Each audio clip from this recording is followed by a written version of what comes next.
Just golfing talents had a shootout at the OK Corral. Robert Allenby produced every shot in the book. Robert gets a driver up here. He can reach this track at 240 odd, this cross bunker. And he's, oh wow, how big is that? He's gone right down the right-hand side of the fairway, nowhere near the bunker. And has 138 into the flag with just a 9-iron. He's hitting the ball extremely long distances today, and this is going right at it again.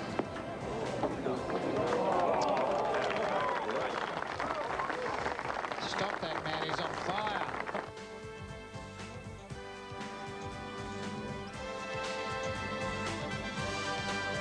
Hello, yes! He finished with a course record 64, a round that will be remembered for a long time. Aaron Baddeley is not one to shirk an issue and went with Allenby every step of the way. Aaron only going with a 7-iron, and this looks very good. Great shot from Aaron with a 7-iron. A wise head on young shoulders, Baddeley is only one shot behind. Putt coming up. Baddeley. Yes! He goes to 8 under. There is one other man who may have a say in the end result. Although Norman lies 6 shots adrift, he's capable of winning his 6th Australian Open title. Wonderful shot. It promises to be one of the great days in Australian golf. Welcome to the climax of the 2000 Holden Australian Open.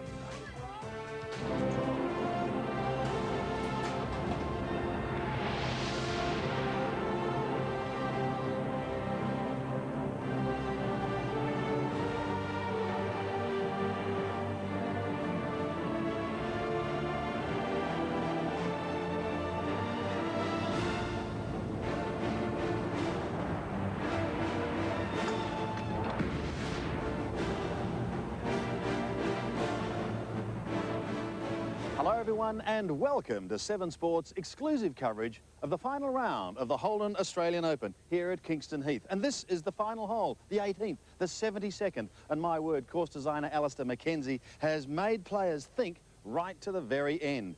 And a number of players will be thinking today too, can we catch these leaders? Well, Robert Allenby has been the star of the show in the last 24 hours, shooting a magnificent 64, a new course record. He leads by 1 at 11 under par from Aaron Baddeley, who's making a magnificent defence of his title. And then there's the question mark.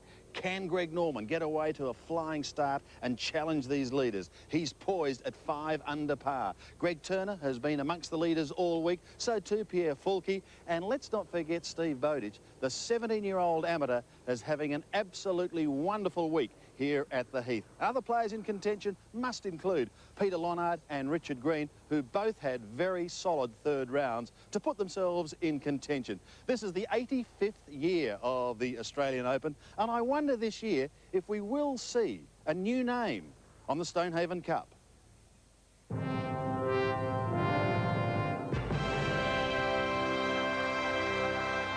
The greatest have spanned the generations.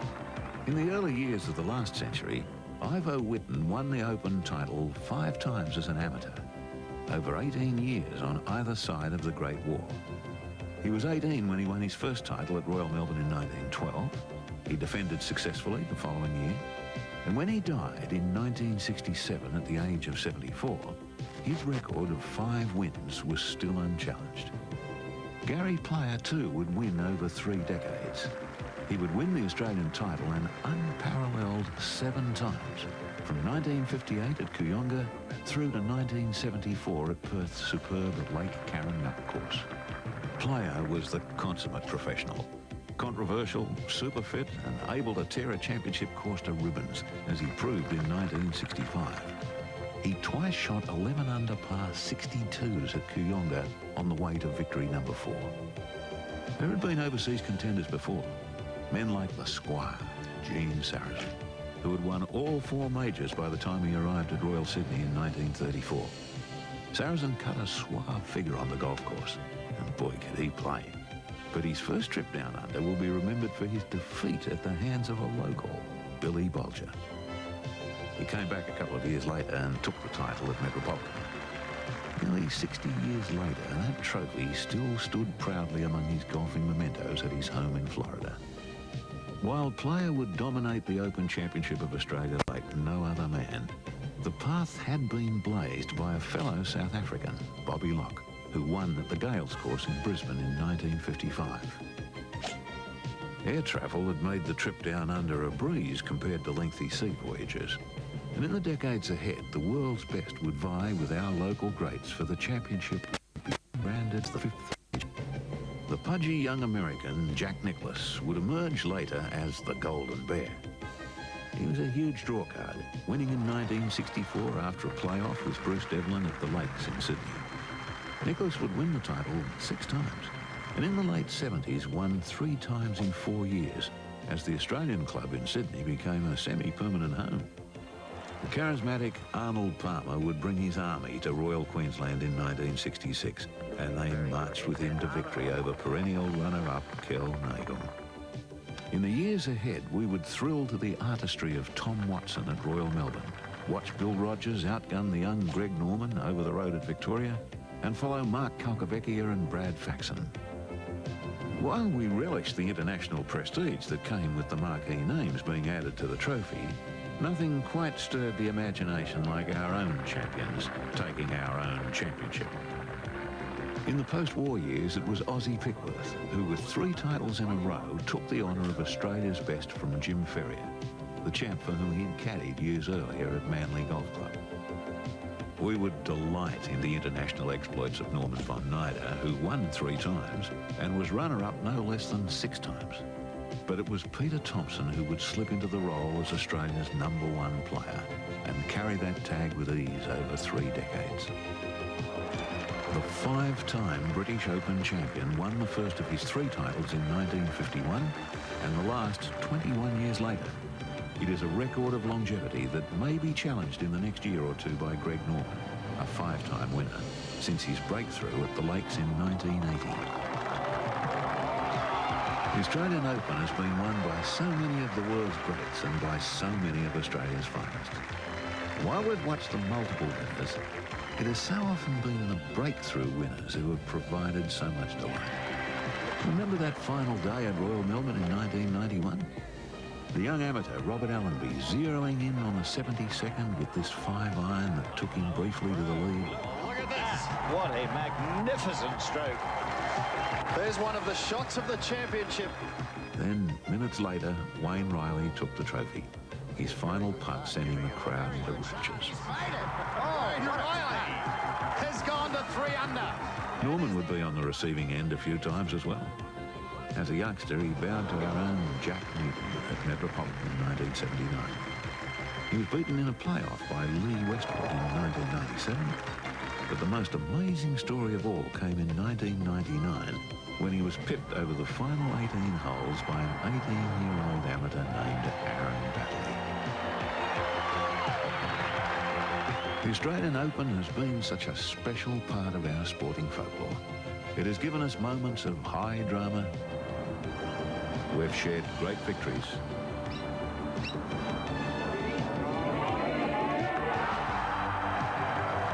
And we've embraced those who have suffered defeat.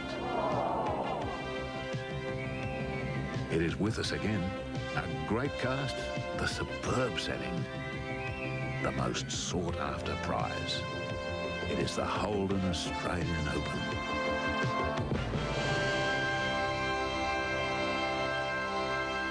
And joining me is the 1979 Australian Open champion and our master golf analyst, Jack Newton. Jack, you said 3 days ago, there's nothing like the opening day of an Australian Open. I've got to say today, there's nothing like the final day of an Australian Open. That's very true, and particularly the last 9 holes if it gets down to the crunch. But, gee, what a terrific prospect we've got today. We've got, you know, Allenby and Baddeley, the current and probably the future, and you've got Norman.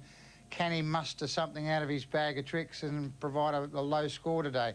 The prospect's terrific, but they don't give these Australian Opens away, I can assure you, and you don't get your name on the Stonehaven Cup easily. There's still a lot of golf to be played today. Par here at the Heath is 72, 36 out and 36 back, but try telling that to Robert Allenby yesterday, who carded that magnificent 64. Well, I think, Sandy, when you consider that the golf course has been lengthened considerably, under Australian Open conditions, this was just one of the best rounds I've seen, given the circumstances. And right from the first hole, this was his shot to the first. He was on song. He just had the one blemish yesterday, and really it was that blemish that stirred him into action. Yeah, number 12, where he'd hit his second shot pretty much on the head into a bush, chipped out to here. This was his fourth shot to the par 5, and what a beauty it was. And then he carelessly missed the putt.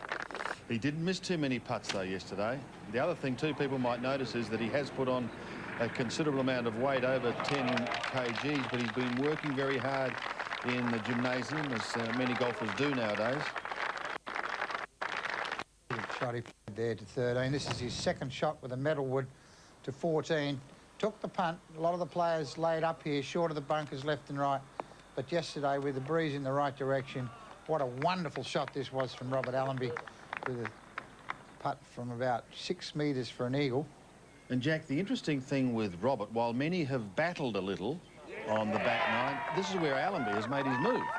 Yeah, well, we've always said that the finish here at Kingston Heath is one of the best. This one, 15, of course, hasn't played as difficult as it can because it's been down breeze pretty much all week. But when the wind comes around from the other way and you're going in here with a 5 or a 6 iron, makes a hell of a lot of difference. This putt for a 2 across the green at 15. Just capped off a magnificent round of 64, but that's just one player. Let's talk about some others, especially the young guns. There's a 17-year-old in this field by the name of Steve Bowditch. People wouldn't have known that name probably prior to this week. No, well, of course, I've been fortunate enough to see him play through the junior ranks, and that's where he comes from, obviously, and he's still a junior. He finished second in the World Junior titles to another player who's done well this week, Andrew Buckle. Yeah. And he was also part of the school winning team that won the World School Team Championship in Sunningdale a couple of years ago. He and Buckle, of course, great mates from Queensland. Another gaggle of Queenslanders who are playing terrific golf. Let's have a look at some of the key pairings that you'll be able to see on 7 this afternoon. Wayne Grady and Greg Chalmers. Brett Ogle on the comeback trail is there. Wayne Smith has come into contention. Peter O'Malley still there after that fantastic opening round of 68. Scott Laycock and Nick O'Hearn. And then later on in the afternoon, Adam Scott and Andrew Bottomer together. Greg Turner's been there all week. Pierre Fulker leading the international charge. And there you can see Stephen, he's playing with Greg Norman. What a thrill that is going to be. The 17-year-old playing with the oldest man, dare I say it, in the championship, 45 years of age, Greg Norman, and then the final 2. Do you think you'll be nervous on the first tee? It's a wonderful recipe, that, though, for sitting in your lounge room for the entire afternoon and enjoying the golf. The players have very good conditions. Weather-wise, we've got a bright, sunny day here in Melbourne, expecting a warmer day than first thought, expecting a top of some 26 degrees. Currently, it's 23. And I just wonder, Jack, OK, at the moment, we're talking about a light southerly breeze, but you and I both know the weather can change here in Melbourne, and if that rotten northerly comes up, would you expect some players to want that to come up? Oh, I think so. Certainly the blokes that are 5, 6, 7 shots back, particularly someone like a Greg Norman with his experience, if he got some tough conditions, I suppose you could see the possibility of Badley and or Allenby faltering. I doubt it, but that's what could happen. But I still give Badley a big chance of winning this, I think, largely because he's putting so well. And I think to win championships, you've got to putt well. And he's averaging just over 27 putts this week. So that statistically says he's in this championship up to his ears. And he doesn't even think about it, just goes to the ball, stands over it and goes so pop. Nonchalant, isn't he? I wish I could do that. Let's have a look at some action, because Nick Faldo has just started his final round, starting the day square with the card, playing his second to the first. He birdied the first yesterday, and I think many people thought, uh-oh, here we go, but wasn't to be, Jack. Well, his putting really is proving to be a real cancer in his game, because his putting's letting him down. Where he hits a good shot and needs to convert it, he's just not converting, a bit like Greg Norman himself. Here's Stuart Appleby and his birdie attempt at the par 5 7th. Another one I think a lot of people may have put their hard-earned on at the start of the week. Gets his birdie there. Yeah, I was talking to him last night just before I left the golf course, and he switched putters, so he's got a new putter in the bag today. Here's Nick Faldo with a long birdie attempt. This to open with a 3.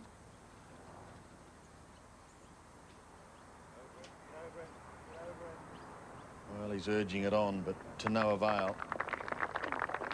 Should open with a 4. Brendan Jones is going well today. Here he is at the 15th, the par 3, 142 metres. The former Australian amateur champion, and yeah, he's another one that I expect to see carry the future of the Australian professional golf into the next decade. Fine shot as back to Faldo. This for an opening par.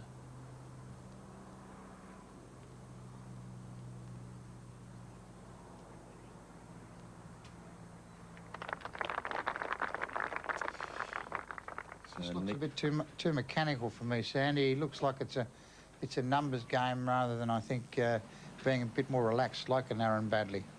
Jones, another to use the long stick, and he'd be disappointed with that after a wonderful tee shot. Great opportunity for a 2. He'll settle for par at 15. Remains out a couple over. Well, we mentioned the weather. There's nothing else you want to add before we get down to business for the day? Are you expecting a two-man war with perhaps Norman, if he can jump out quickly? I expect someone to come out of the pack, although it's never easy on the last round of an Australian Open on a golf course that's been set up accordingly to shoot a low score. But certainly that's what's going to have to happen. And I suppose you would have to suspect that Norman's the man that probably has the best shot at doing that. He's been notorious over the years for shooting low scores in the last round. Can he muster something from the past? Probably what he needs to do is get a couple of birdies early, and that'll fire him up, and of course the old adrenaline will start flowing, and you never know what could happen with Greg. Go and get ready in the pilot's seat, and we will be in for a fantastic afternoon here at the Heath. 6 hours we're on air for, and you're going to see it from start to finish. The final day of the Holden Australian Open.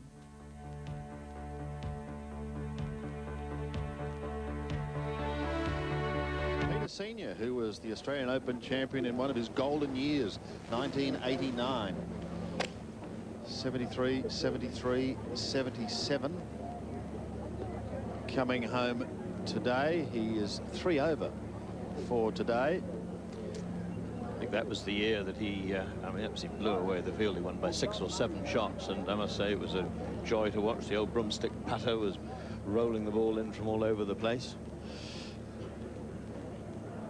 He's about to move into a new house in Queensland, and he's looking forward to that with his wife June and their family. Here we are back at the first. A beautiful day, sunny day, great day for just strolling around Kingston Heath. And no doubt the galleries will be out in force this afternoon, especially with Baddeley and Allenby. And let's not forget Norman and Bowditch. What a thrill that's going to be for the 17-year-old. Well, Sandy, as you said, it is a magnificent day here. A little bit of breeze from the southwest. Grady is playing into 1. He's got 163. Not an ideal angle. The flag is cut on the right. He's got to come in over that trap with the wind from his right. But he's a good player, so he might be able to fashion a shot into the heart of the green. That's a 6 iron for Wayne. Looking good. Looking right at it. Good shot. Jeff Flanagan out on the course today. Pat Welsh and Lindsay Stephen will also be out there this afternoon. Nick Faldo at the second. A good record there of getting up and down in 2 from bunkers this week. Normally expect a little bit of... I think he just pitched on a downslip there that took away whatever spin he could have mustered. Peter Senior, who's missed the green to the right down this little swale, and he used the Texas wedge or the putter. Terrific attempt from Pete.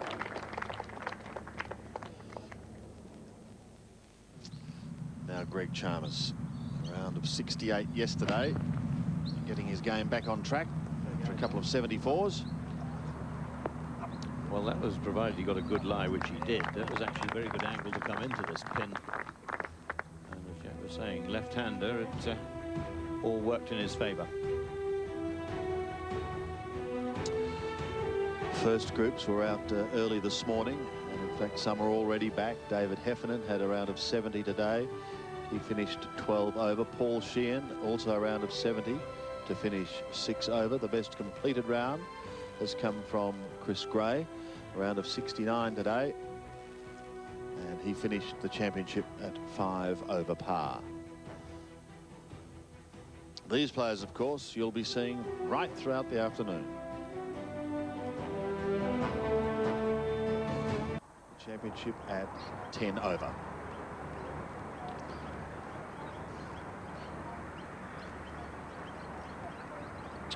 Oh. Be disappointed with that. Let's go to the practice fairway. Brendan Laidlaw is there, and so too is the leading amateur at the moment, Stephen Bowditch. Yes, a very proud young amateur too, with rounds of 72, 70 and 70, Steve. Rounds that Greg Norman, with whom you're playing today, would be very happy here. Yeah, I've been playing very well. Pretty happy the way I'm playing and putting, and hopefully I can just perform today. You don't seem to have any pressure at all. This is the Australian Open. You've been out there hitting some beautiful shots and putting particularly well as well.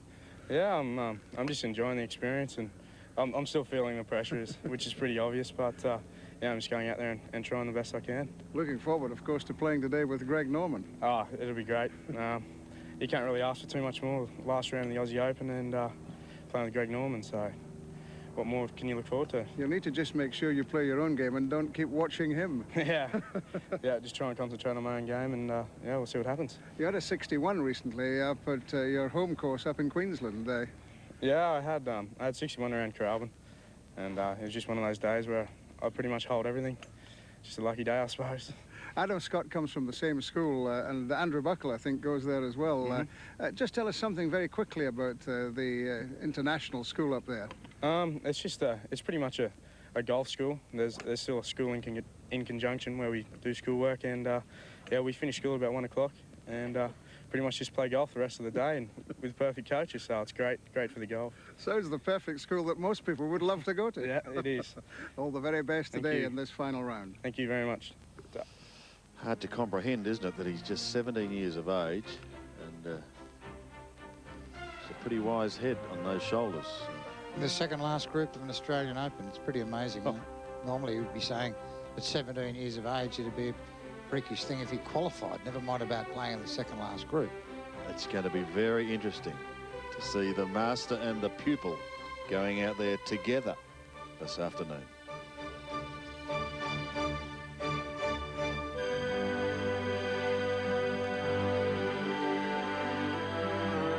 For the man who's standing with me here, the defending champion, Aaron Baddeley. It was a great day last year at Royal Sydney. It could be another great day for you here at, in Victoria, which is important, I think, from your point of view. Yeah, definitely. It's been great this week. The weather's been great. The course has been phenomenal. I've played very solid, and hopefully I can keep it going today. Well, you took charge of Greg Norman and Colin Montgomery and company last year at Royal Sydney. You've got Robert Allenby on this occasion. You're both Victorian boys, and you played together in practice here. Yeah, we had a game on Wednesday, and it was a good day. We both enjoyed it, and hopefully it'll be a good day again today, and both just enjoy it like we did on the practice day. You've played so steadily this week, and in particular, your putting has been particularly good. You know, is that something you've been working very hard on because of this week? Yeah, definitely. Like this week, the greens are going to be hard and fast, so you're always going to have those few 5 to 8 footers to save par, and the putts you sort of got to try and make. And I've holed quite a few this week, and hopefully I can keep on holding the par putts and also the birdie putts. One last quick question: you putt very quickly. You don't waste any time. Yeah, I just one look and hit it. Like after one look, the brain knows where to hit it, so just hit it straight in the hole. You certainly make it look very easy, and all the very best in the final round. Thanks, Brenton. Ladies and gentlemen, welcome to the tee now, Group 29. And another player who's returning to the form which saw him win events worldwide, including an Australian PGA, the AT&T at Pebble Beach, and an Hawaiian Open. At 1 under after rounds of 72, 73, and 70 from New South Wales, Brett Ogle.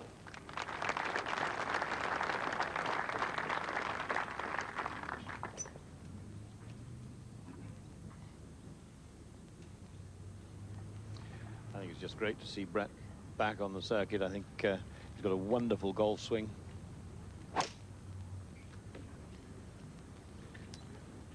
Not applause, and down the right-hand side, but it's cleared the bunker. It's perfect.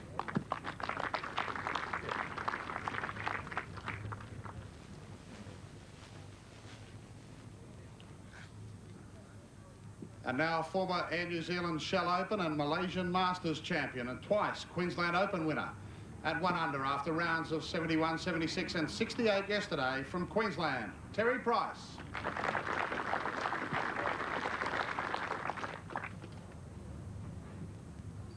Well, this guy's been a real enigma in Australian golf in my book. One of the best swings in the game. But the short game lets him down. Yeah, right. Quite well, guys. Beautiful tee shot, but gee, that's a monster drive that Brett Ogle smashed down that first. Ahead at the first green. Mike Harwood and Steve Alker are both there. This is Harwood to open with a 3. He was a spectator at the Robert Allenby show yesterday. He was his playing companion. And all in all, I think, even though he took 74 yesterday, I still think it's been a marvellous week for someone who really hasn't been even scarcely playing golf the last few years. An opening 4 for Mike.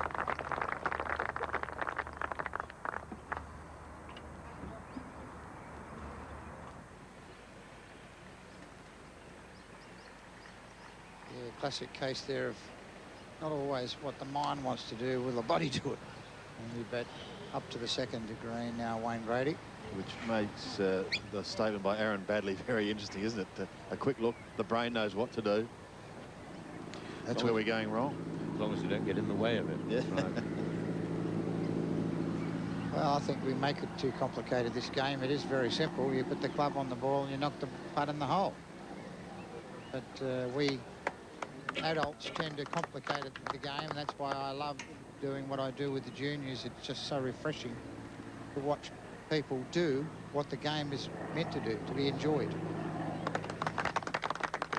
Yes, the older we get, the more we tend to interfere with the natural processes. The power of the brain is phenomenal, both for good and evil, as you train it in the right way. There's someone who has been doing a bit of interfering over the years with his game, Nick Faldo. If you look up the word paralysis by analysis in the dictionary, Faldo's name will be there. Yes, when he was younger, he was able to make it work that way. But we'll go to Brett Chalmers. No, not Brett. Greg Chalmers. Snake is his nickname. He's held it. Straight in. Great start.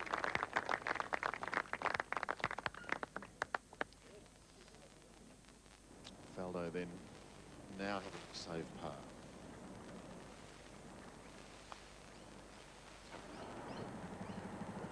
I was just looking at that putt there. It looks to me like Faldo's got the ball too far back in his stance, and what's happening is he's getting cramped for room through the hitting area of the stroke and de-accelerating through the ball. I mean, that just to me looked like the ball was back of middle, and he had no room to swing his arms through the putt.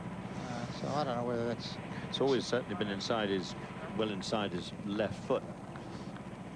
And I certainly agree with the deceleration through the ball, which of course is a lack of confidence thing. He missed a couple of very short ones near the end, but well, 2 over for the day. Of course, the further you get down, the more lofted club you can play in, and with the pin 17 meters back. There's his greens in regulation, not bad. Remember, the grand total is 18, so a few missed. It's 137, Bruce, for Ogle with a 9-iron. It's heading right, though. Not good.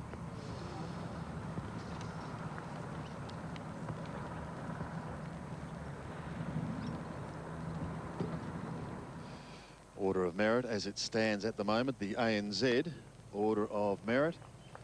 And this is after the Johnny Walker Classic last week in Asia. Jeff Ogilvy is leading the way, courtesy of a very good finish there behind Tiger Woods. Michael Campbell is in second place after a wonderful summer and a wonderful season. Rod Pampling, Wayne Smith. And Smith, a good week last week and in contention again today. Anthony Painter, Nick O'Hearn this week shouldn't do him any harm, Jack. No, absolutely. And this, of course, the ANZ Order of Merit concludes with the ANZ Tour Championship last week of February in the new year. And, of course, the significance of that is that the top three get an automatic start into the British Open. And the winner usually gets an invite to the US Open and the PGA and other nice little events, tasty events, prize money-wise.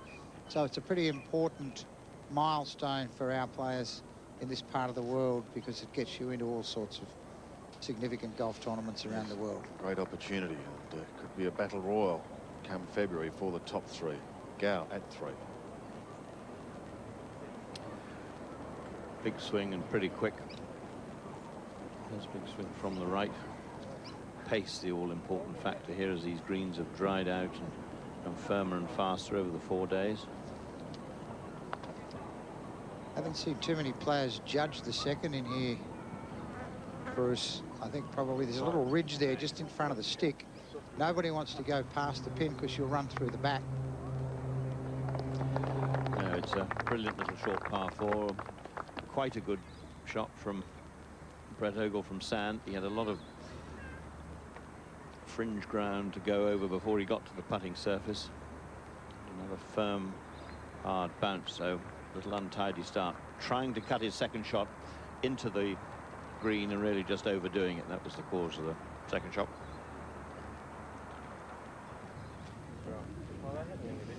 Big crowds at the first, getting ready for a wonderful afternoon. Let's meet the next pair. Here's Pat. Ladies and gentlemen, welcome please Group 30 to the tee. The player who's won in Australia, Japan and Indonesia. He's at -1 after rounds of 74, 74 and a brilliant 67 yesterday. From Western Australia, Wayne Smith.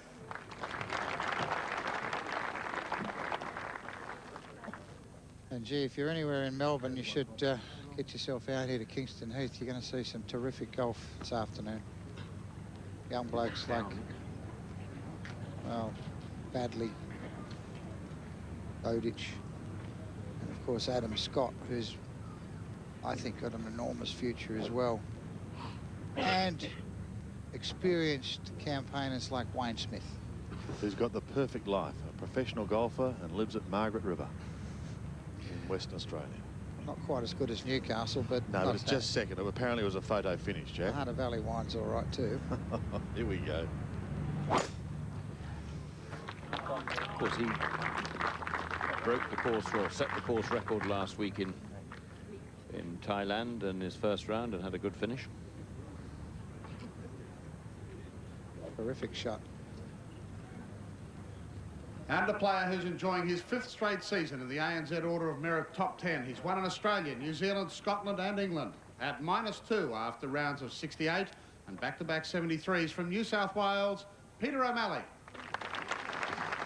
Nice that he had a big day today, especially for his son Thomas, who's having his 6th birthday today. Be home watching Dad. As you can see, very little breeze. Hanging on a little bit after a magical opening on Thursday when he got to 7 under par after a dozen holes, and it's been, as they've been trying to hang on to it ever since. Bit like yesterday, Sandy, I was just going to say the breeze doesn't seem to know what it's quite going to do just yet. But Terry Price putts for a birdie at the first. The wind gauge we just saw then on our screen indicating there that the breeze across the players from the left at the first, which suggests a sniff of a northerly. Will we see the northerly get up? If it does, we'll see plenty of fun and games. Well, someone who could be in the thick of things is this man, Aaron Badley. He if you may have just joined us, he will be teeing off at 20 to 2 this afternoon with Robert Allenby in the final pairing. Be one of the great stories in sport should he win back-to-back Australian Opens, but there are so many stories that could possibly unfold here today.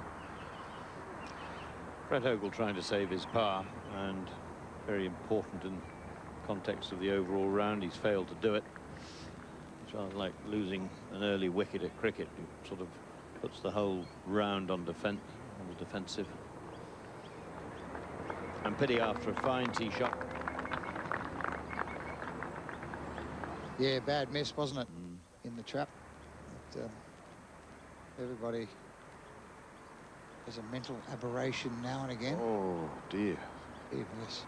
Terry. Well, that's what I said when he hit off. It's always been his weakness. Makes it tough, doesn't it? That makes it very tough. Allenby is playing with Badley. Bowditch is playing with Norman. Pierre Falquet is playing with Greg Turner. Richard Green with Peter Lonard. Adam Scott with Andrew Bonham. Australian Open, 7th time it's being played here at Kingston Heath. We first saw it here in 1948. A few changes since then. Peter O'Malley second, and you saw there, those are the greens in regulation. 16 out of 18, 12 out of 18, and 12 out of 18 over the 3 days. And when you look at his score, that more or less reflects that. Peter O'Malley 68, 73, 73. To the third, Greg Chalmers with this birdie putt.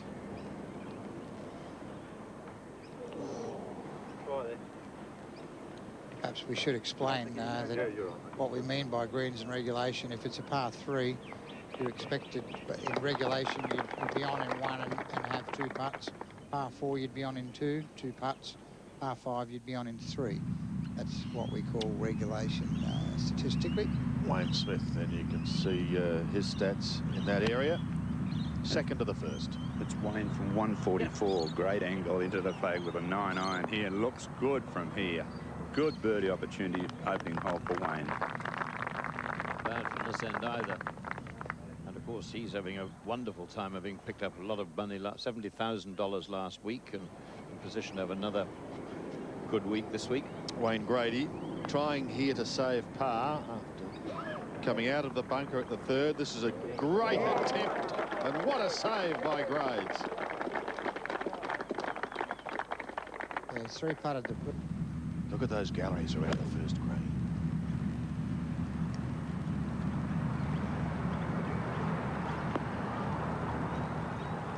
Pin today, 17 paces on, 6 from the right.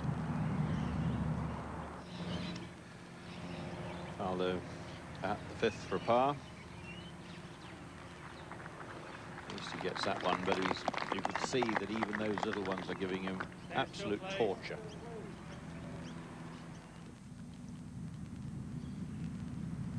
Scott Laycock, second to the first. And Scott's 139, Jack, with 9-iron. Obviously worried sick about going over the back. Just over the trap. Needed to get up a bit, but nice safe shot. Well, we're seeing a fair example of the balls pitching in the front section of the green, stopping anything further up. Skips through to the back as Matt Kuchar. Putts at the 7th. I think he's got a bit of work to do on his swinging. Technically, I don't think he's quite there yet. Good player, though. Let's go to the practice fairway, Jack. Robert Allenby, our leader, is there with Renton. Well, listen, Robert, yesterday I was saying your putting was letting you down. You said that you weren't getting your iron shots, your approach shots close enough to the stick. You did yesterday. That was a fabulous 64. Yeah, it was quite nice. You know, obviously, you must have fired me up. You got me going, so... No, it was nice to hit some good iron shots and then obviously to make the putts as well. Obviously, only one bad hole yesterday, which was 12. But, you know, overall I was very, very happy with the round, and it put me in good stead for today. And the great thing is you're playing in front of the Victorian fans this week. Yeah, absolutely. It's even better when you can come home and shoot scores like that, and obviously put myself in a chance to win the Australian Open in Melbourne. Yeah, you know how good, of course, Aaron Baddeley is, because you've played in practice with him here this week. That's right. You know, I was talking to him last weekend and giving him some words of advice, and he's listening to me. I hope you haven't given him too good advice, because it might just backfire on you today. You never know. You never know. You know, golf's a funny game. Anything can happen. You know, Greg Norman could come up and win this tournament, or Greg Turner, or anyone from back there.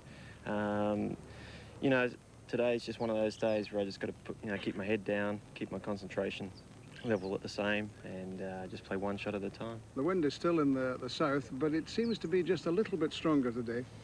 Yeah, I think it's pretty similar to all other days. It may get a little bit stronger this afternoon and ease off later tonight, but that's all right. I've played here 1,000, maybe 1,000,000 times, so I know what the wind can do. So you have a big advantage over Baddeley, with whom you're playing. I don't know about a big advantage, because he's probably played here just as many times. Well, we wish both of you all success. You've both won it before. He's the defending champion. You won back in 1994, but how nice to win here in Victoria. It would be nice. One shot at a time. All the very best. Thanks.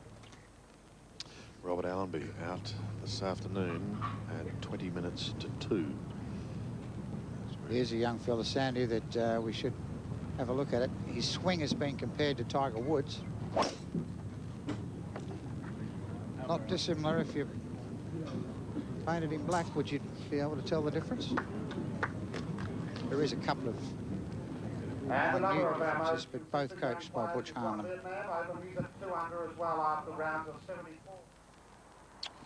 Ahead at the green, Nick O'Hearn with his third shot.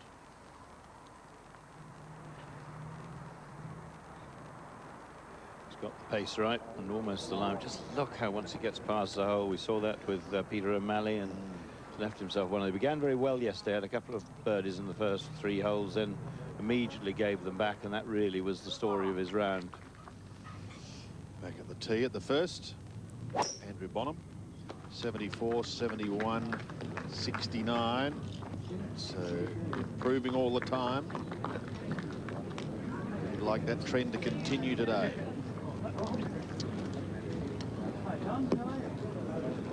Well, sometimes the camera tells fibs. I think he's got a swing and a shot. It's certainly an advantage to putt second on this opening green.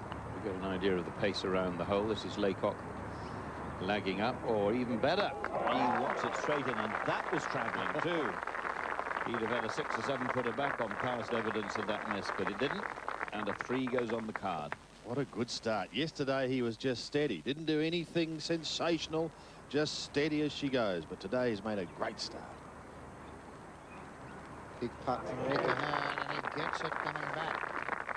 But gee, Bruce, that first green seems to be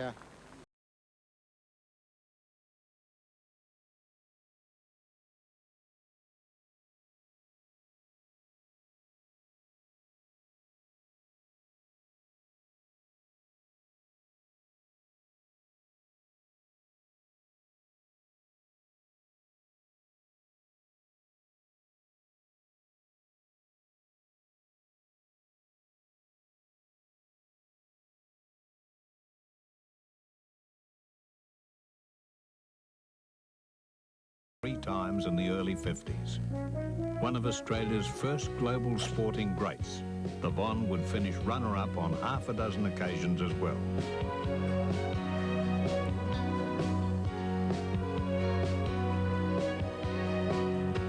One of the great men of Australian golf, Norman von Nida. The godfather, I reckon he should be called, of Australian professional golf, as Adam Scott plays his second to the first from the right rough, really the wrong place to be. Oh, it's played a beauty. Played a beauty from there. To keep that on the green is no mean shot. Craig Parry coming towards the end of his round. Couple under for the day. 2 over for the championship. Playing his second to the last.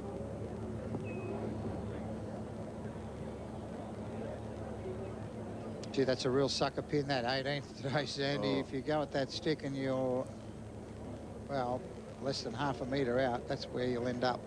And that little swale is deeper than it probably looks on television. It is much deeper. It can be deceiving as we go back to Nick Faldo. Finally something going right for Nick Faldo. He's got one in, but he's unfortunately wasted a number of shots. He's actually taken the hardest hole out of the first half dozen to make a birdie on, while he's been squandering shots on the easier ones, relatively easier ones. As we return to the first. 20-year-old Adam Scott, what a future he looks to have. Technically very sound. He just needs to get some worldly experience, if you like. And he got his European Tour card this year in just 11 starts, which is a terrific effort, given that when you're a rookie pro, it's never easy with the travelling, finding where to stay, where to eat, even simple things like that, which of course get you into the tour life and makes doing what you do best, playing golf, easier. No, absolutely right. And of course the other thing is, because nowadays most events go back to the same courses year after year, you're playing against people who know the courses pretty well, have played under tournament conditions there, and you're having to look at them for the first time. So he's done well. The very first tournament he played, which was in Morocco in the spring, and he finished pretty well up there, and that kick-started it, and he's gone through and done the job. Anything to avoid going to the qualifying school. That is golfing hell on earth. This for a birdie at the first.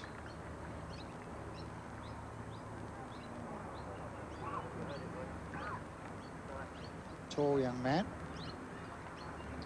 Well over 6 feet in the old money. I think he is becoming his own man in a golfing sense now. He looked a bit earlier in the year, a little bit as though he was a clone of Woods, but got his own mannerisms, his own way of doing things. Let's move ahead to the 18th. Down in that swale is Craig Parry. Needing to get close with his third shot to finish with par. Shouldn't be a problem for him.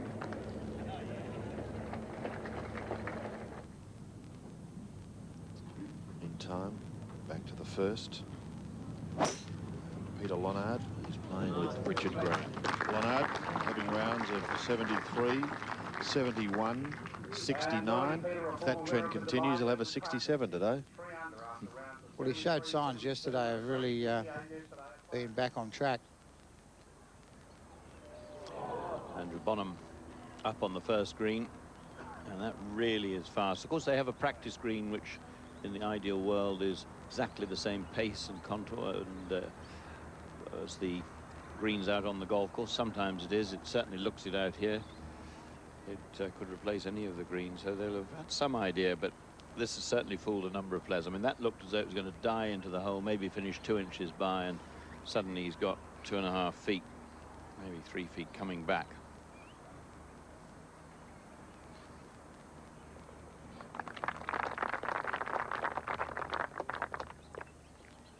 So a good chance for Ed in. 2 good shots he's hit in there, so which is always good for the confidence. To 18, Craig Parry. For a round of 70. And he finishes 2 over for the championship. Hasn't had one of his great years, Craig Parry. Had a couple of good results in America, but still yet to break through for what he so dearly wants, and that's a win. Scott taps in. He broke up to this level, or got to this level in the tournament with a wonderful finish. 4 under through the last 6 holes last night, Adam Scott. Great shot from our high camera there, looking back up the first towards the tee. We could see the bunkering off to the left. That's the 6th green, which runs in the opposite direction to the first, and the top left corner of your screen, and off to the right is the first tee. Clubhouse in the background. And I reckon this is just about as good a facility as there is for a major championship, perhaps apart from the entrance, which needs a bit of attention. Scott Laycock. On that, Sandy, I want to wish Donald Lee Ross, who's done 20 Australian Opens in succession. That's some kind of a record. Is it? That's 20th today, this week. Well done, Donnelly. transport of it, we Yes. should add. She's the queen of the courtesy cars, and a brilliant job she does. Here, here. Having sampled that particular service and a number of tours around the world, I'd put her at the best in the business. Here we are having a look back down the fourth, and there we'll find Brett Ogle. I don't know about you, Jack. I always thought this was the classic swing for a sort of tall, young, slim man. Yeah, you don't get much better than this. Hits the ball enormous distances. Really good player. And, well, it's a really good shot. But we're all made differently, and for Brett, it's been a roller coaster career.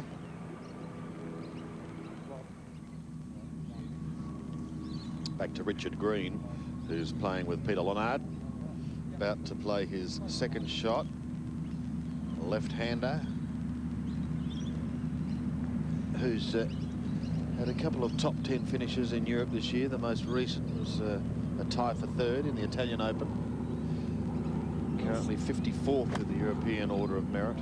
Well, Sandy's coming in from a good angle, but from a bad line. It's gone way left. It's got to stop. Got to stop.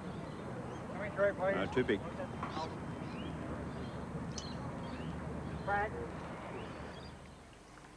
Laycock for par at the second hole. And certainly boosted with that lovely three he made the opening hole.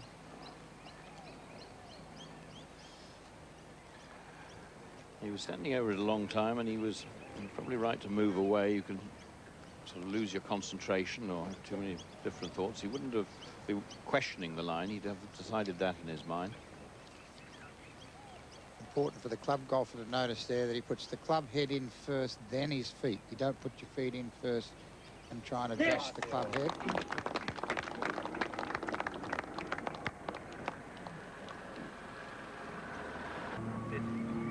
Having a chat and a stroll at the same time. Now just have a look at what he's looking at here is where he's got to start this putt, because he's got to start this putt almost, he's got to hit it so far right that he's going to sling off the slope, off the shoulder of this bunker, and he's going to be very, very slick. He'll do well to get this within 2 meters. It's an eagle putt. 2 putts for a birdie, Sandy. Yeah. He'll do well to do that. Overhit it. He's hit it too hard and it's gone right through the break, but look at it come back left now. Remember that putt a few years ago, Raymond Floyd on the 16th at Augusta? Yes. It was one of those. Let's move to 9. Matt Kuchar, birdie putt. The man who was the 97 US amateur champion.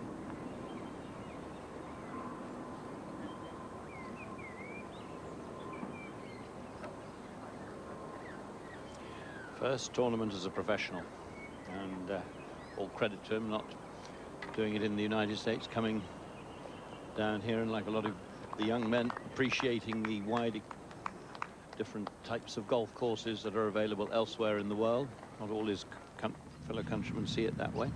This is the first. Huge galleries gathering there, getting ready to follow the final 3 groups. Greg Turner is in one of those groups. He's playing with Pierre Fulke. What's the front? He's about to play his second shot. Sandy Gregg is 168. I think he's sort of in between clubs, between 6 and 7, because of this fairly decent wind that's blowing behind the players now. Once again, coming from the wrong angle, coming from the right of the fairway, coming across those traps. And I think he won't mess with the flag. I think he'll go for the centre of the green. Still having a bit of a chat with his caddy, his brother Brian, who captained the New Zealand hockey team, an amazing sporting family. But Brian captained the hockey team. Glenn captained the New Zealand cricket team and was a master batsman. And Greg is one of the country's best golfers. He's gone with 7, Sandy. and looking good, right at it. Great.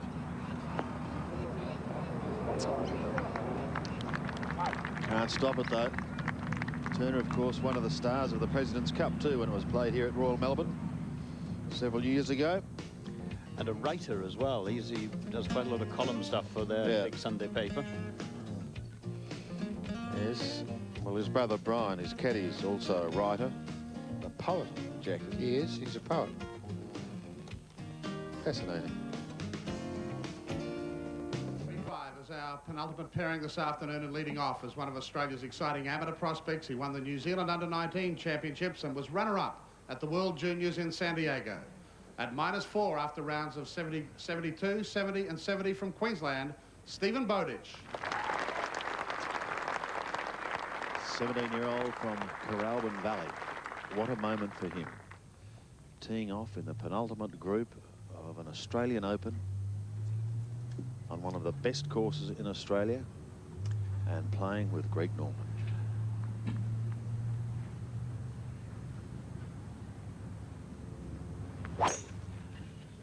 Years ago, winner of the Greg Norman Junior Tournament. What a thrill for him, and what a great drive.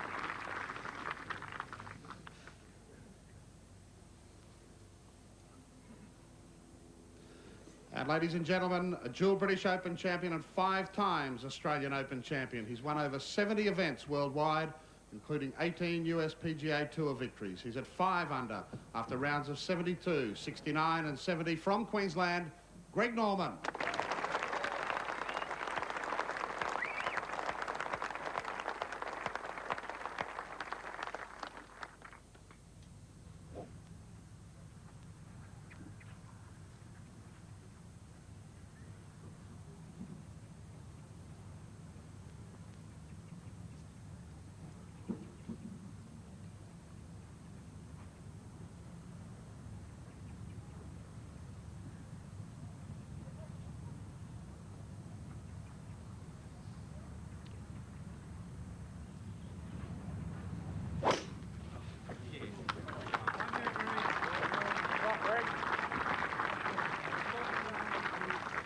And a fine opening shot there by Greg Norman.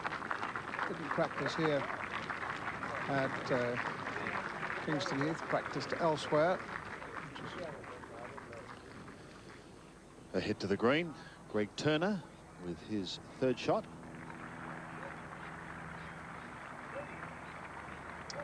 Again, as we've said, 17 paces on today.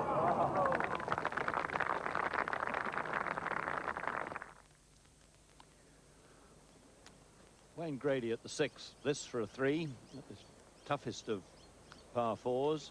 And he gets one in. So that's a nice start. He gets back the shot he dropped at the first. So level for the tournament, or the championship, level today. Putt for par from Pierre Fulke from Sweden. He's currently at 4 under, lying joint 4th. Good one to get in on the first green. Greg Norman is about to play his 2nd shot. Look at the galleries around that great angle green. From the left side of the fairway. Greg's coming from a great angle, only 144. He's in between clubs a little with a good solid 9-iron or a little knockdown 8. Wind coming out of his right shoulder. Beautiful, looks good. It's right at it. Great. Great birdie opportunity for Norman, and this is where it's very interesting, although he's starting the day 6 shots off the pace. If he gets away with a couple of early birdies, anything could happen. Adam Scott picks up a shot at the 3rd. He moved to 3 under par with a couple of pars, and that's his first birdie of the day. And in many respects, what Adam Scott has achieved so far in his comparatively short career as both an amateur and a professional has been an inspiration to Stephen Bowditch. 134. Here's a look at the 2nd hole, a hole that's been extended by about 30 meters. A lot of trees and bushes cleared out on the left-hand side. Those bunkers are are relatively new. There was one or two in the woods there, so it's been revamped, I would think you'd call this hole, and a brilliant short par 4. And we have the pairing of Greg Turner and Pierre Fulke down there. Fulke, of course, who's had a marvellous end to his year. He's had 2 victories in the last 3 months in the Volvo Masters, which is the wind strong enough for that. That's fine. the end of the European circuit. Well, but with the exception of the American Express tournament at Valderrama. Will speed down a bit. You know, left of the hole will run down. He played really well. Good club. He played really well winning that Volvo Masters. It was Darren Clark was favourite and leading, but he just kept coming at him with birdies and eagles over the closing hole. Won it very impressively.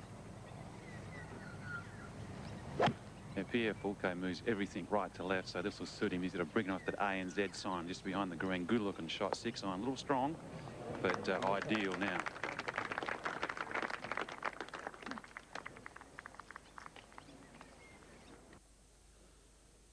Ladies and gentlemen, Group 36 is our final pairing for the 2000 Australian Open, the defending champion and youngest ever winner of our National Open, which earned him invites to the US Masters and Open.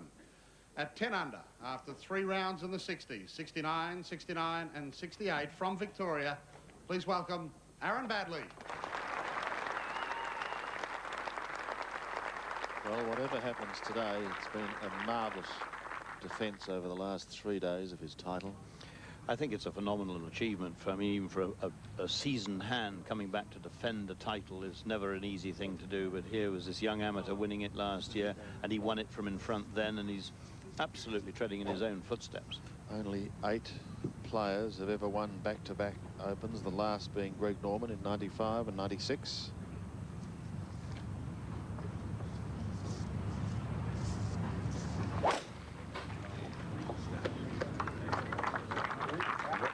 What balance he's got in his golf swing, and a huge shot.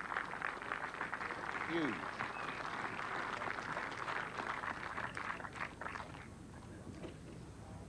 And finally, the 1994 Australian Open champion, coming off a magnificent year on the US Tour, where he won the Houston and Western Opens.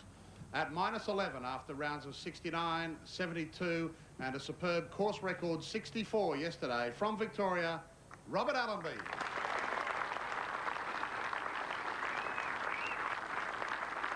Could be some shootout. This 2 hometown boys, home crowd right behind them.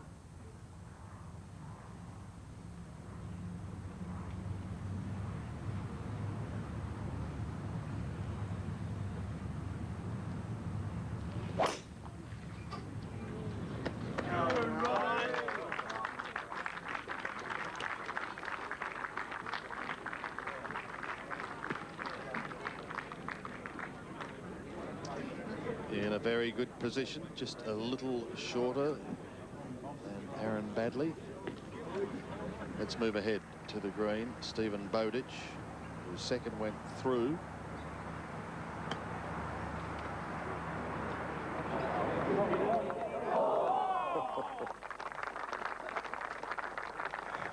Well, I tell you, it's going to be a very interesting day for him. This is Greg Turner at the second. Over the bunkers to a pin, which today is 24 on, 6 from the left. So well over, and right over the stick, following the previous shot of Pierre Fulke. Greg Norman, first green, and what a crucial putt this is. He hasn't read it right, because if he knows he's got to get into the consciousness of those coming behind the 2 men, he's got to find a few early birdies, and I think, Sandy, it's a very difficult course to find them on. We've seen how firm and fast these greens are. It'd be really difficult, A, to get the ball to stop close to the hole, and B, to hold the putts when the greens are as fast as this. I would think they're averaging sort of almost up to 12 on the stimp meter. Only 5 birdies at this hole today.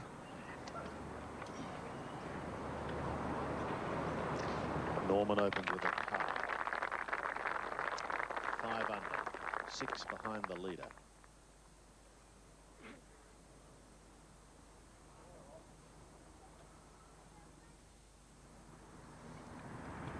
Bowditch to save par, and another vital stroke, and like all the youth out here, seemingly the 4-footers, no problem whatsoever. Great save, great up and down.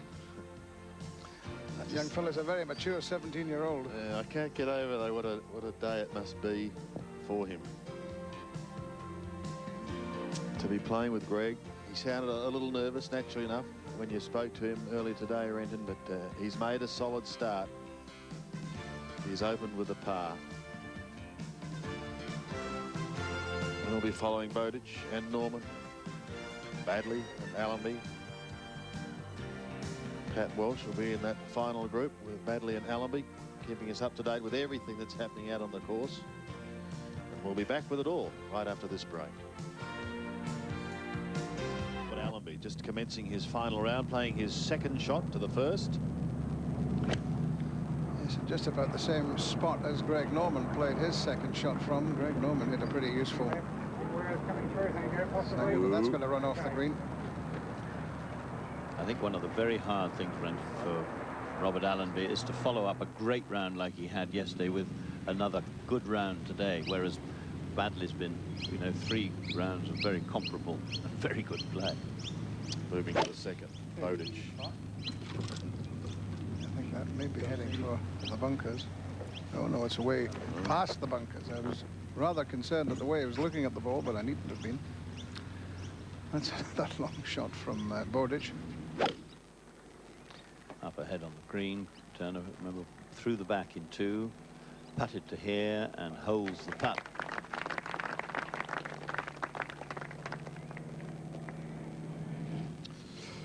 Back down to the second, Greg Norman, opening with a par at the first. It's a tough finish here at the Heath, so those that are going to challenge are going to have to start their challenge pretty early on. That caption showing he's missed only 5 fairways this week.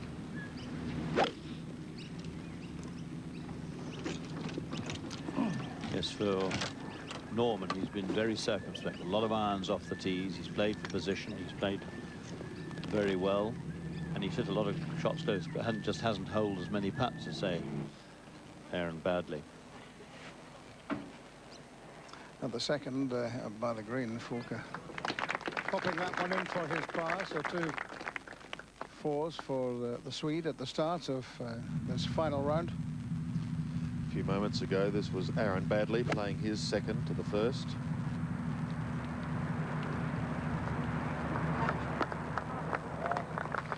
And he's given himself a birdie opportunity at the first, and let's remember that Robert Allenby has gone through at the first.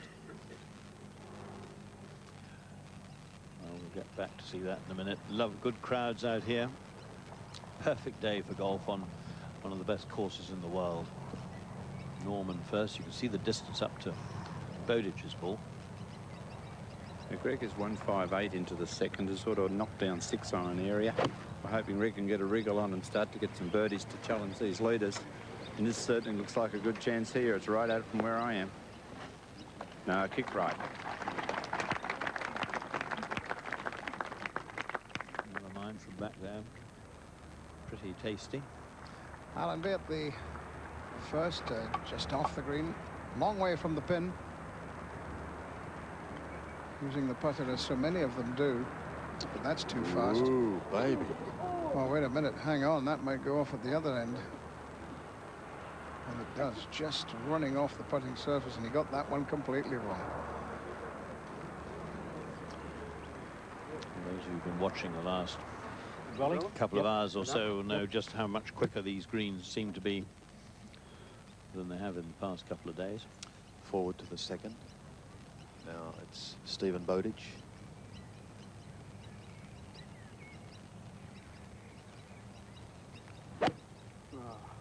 Oops. Didn't like it. Let's see the end result. The sand. I think little evidence there, Sandy, of the inevitable nose. That was really quite a quick swing, quicker than he normally does. A lot of adrenaline. We saw that with his second shot of the second hole. He goes through the motions, and we go back to Robert Allenby, the trials and tribulations, playing his 4th shot to the 1st. Now, if he misses this, we could see possibly a 2-shot turnaround here at the 1st and have ourselves a new leader. It's not that easy to get dead, this ball. And as I say, it's badly still to putt, and the advantages of going second, you're instantly made aware when you watch what's happening to your colleague for the day too, as to how fast this green is. And nearly all the bogeys we've had out of various groups in recent times have come from the man who had to putt first. Good galleries out there watching the last 2 ball, but all week we know that Allenby's best performances have been on the back 9 here at Kingston Heath. Yes, I don't know why it is, but he's a notoriously slow starter. I guess that could be in some players, but my word, he certainly can finish. And we saw that yesterday with a sizzling 64. But here's a big putt now for Aaron Baddeley.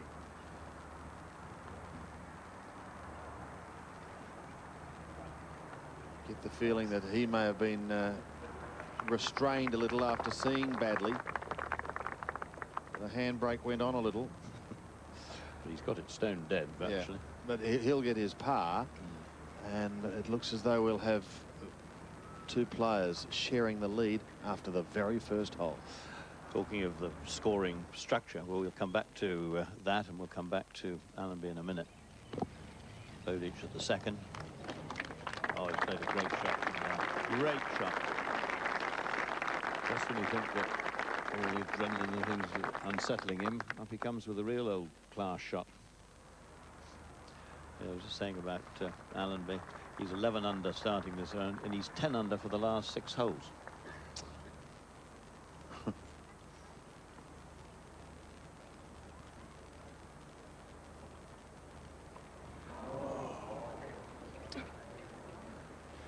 That, I can tell you, was a very nervy one. Hardly any backswing to it. Trying to do it with a follow through, and that's a double to start the final round. Start. An amazing start. That's just puts a rotten taste in the mouth. He's back to 9 under. That really unsettles you. Oh, I mean, you'll do well to sort of play the next 2 or 3 holes in level par.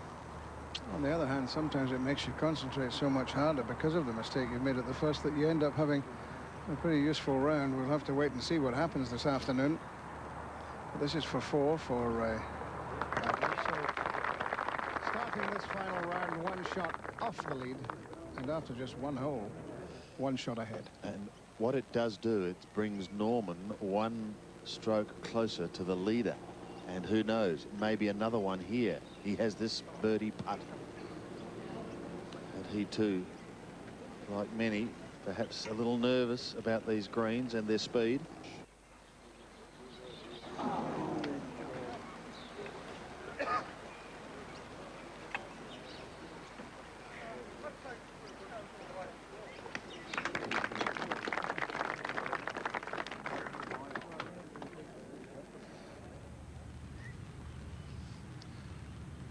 Back to the 2nd, Robert Allenby.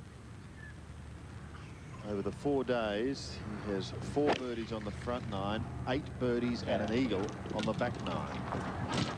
Well, hopefully that one will calm the nerves. That's right in the perfect position for the 9 from the tee for Robert. Unbelievable start, Pat.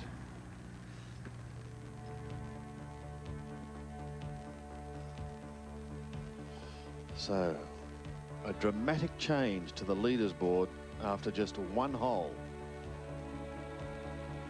Aaron Baddeley, the defending champion, is looking to make it back-to-back wins. Once as an amateur and once as a professional.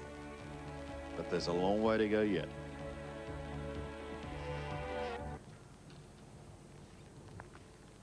Greg Norman. That's what he's got left, Greg Norman, who is a 5 under par through 2, having started with a couple of pars. Bowditch, incidentally, has already played his 2nd and is in pretty close to the stick. No fear of Greg Norman at all. Well, Renton, I can tell you it's got 65 metres to the flag, and it's not a shot that you can be anything but very careful with. It's come in short. It's got a skip. That's what can happen on this third green on that bottom level. And look where Bowditch is. That'll be a very good two-putt for Norman from there. There's a huge swing from right to left. And you can sense the irritation. Famous for some very fine last rounds, but one senses at this particular stage on the final day that we may not be seeing one here at Kingston Heath on this occasion. His fans will still be hoping, however, that he'll get in amongst the birdies quickly enough, and it only needs, say, an eagle at 7 to kick-start him and put some fear into the minds of Baddeley and Allenby. The number of players challenging for the minor placings. Andrew Bonham is certainly one of those. He's at 4 under at the moment. Yes, he's had a lovely start. Couple under for the day, Bruce. Playing 6. Missed a cut last year in this event.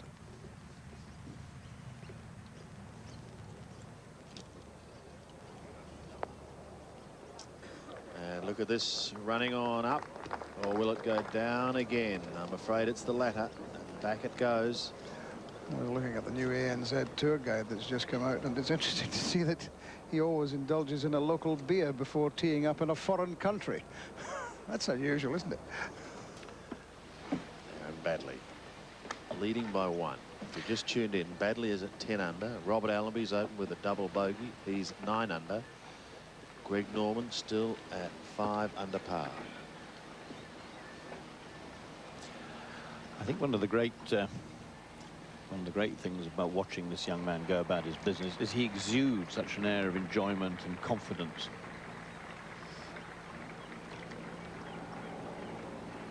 Rather like his putt at the first, and rather like Greg Norman, almost in awe of these greens. He couldn't see any way that could stay short of the pin.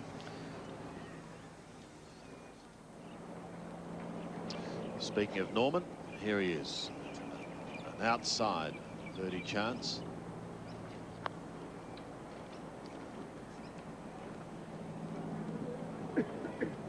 Tell you what, from there, that's a very good putt, Sandy. You've got it that close.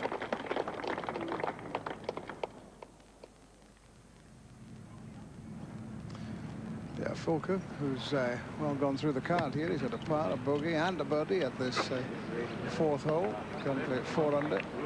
Was to be playing next week in the PGA Championship, but is instead heading for Buenos Aires. He'll be representing Sweden in the World Championship World Cup event, which you're going to, Bruce. This is Norman for his par at 3. Having putted up from the lower level.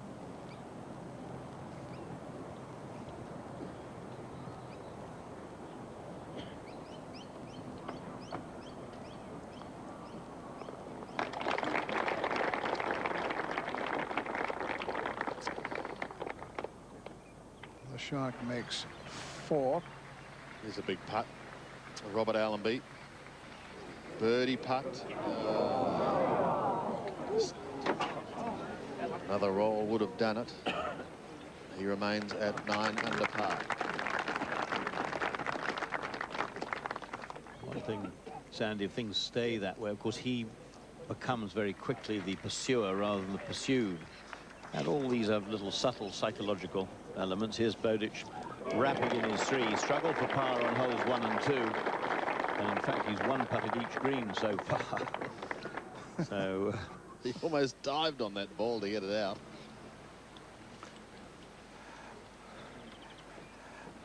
Aaron Baddeley has only dropped 4 shots this week on Kingston Heath, which Mike Allenby knows quite well because he's played a lot of golf here, being a Victorian.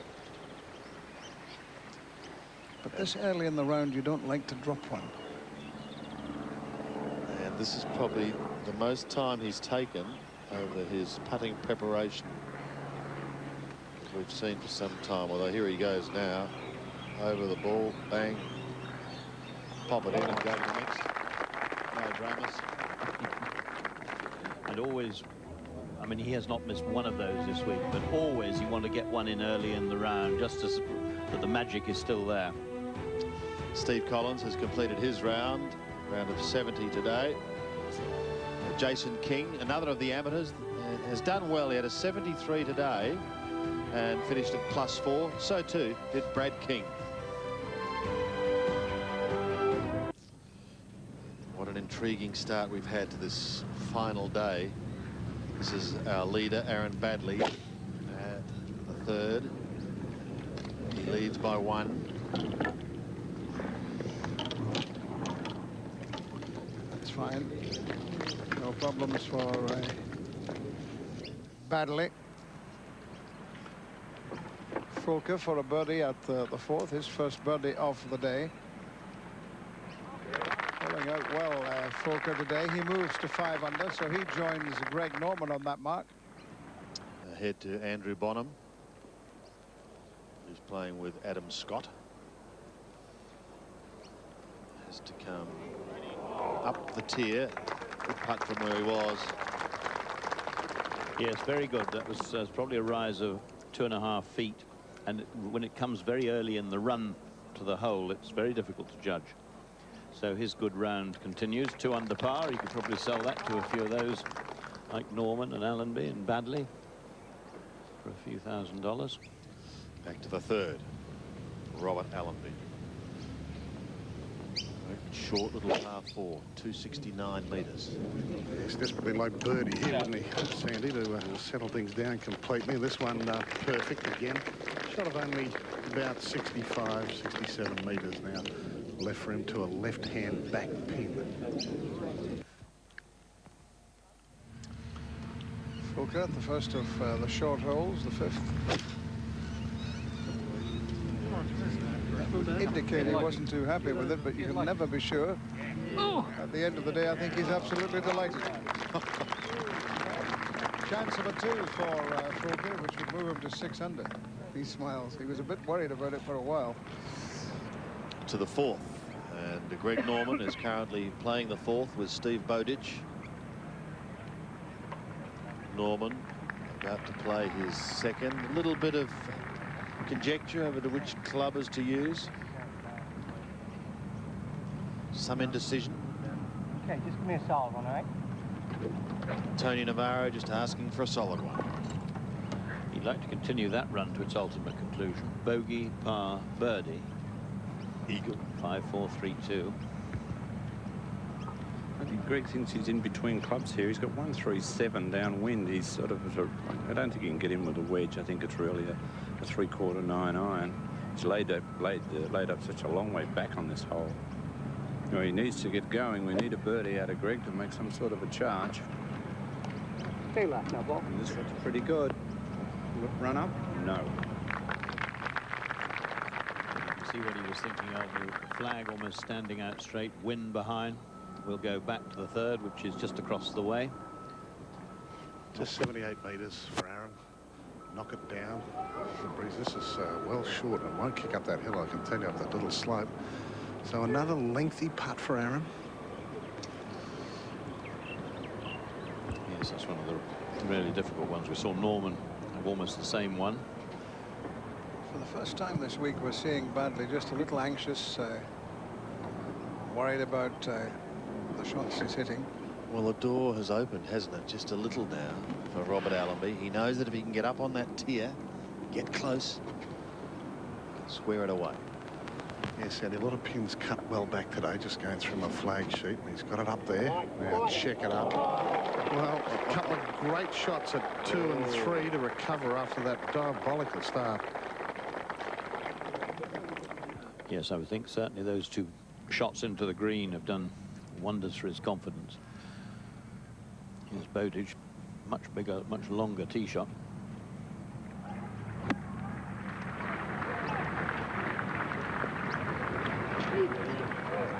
Get up.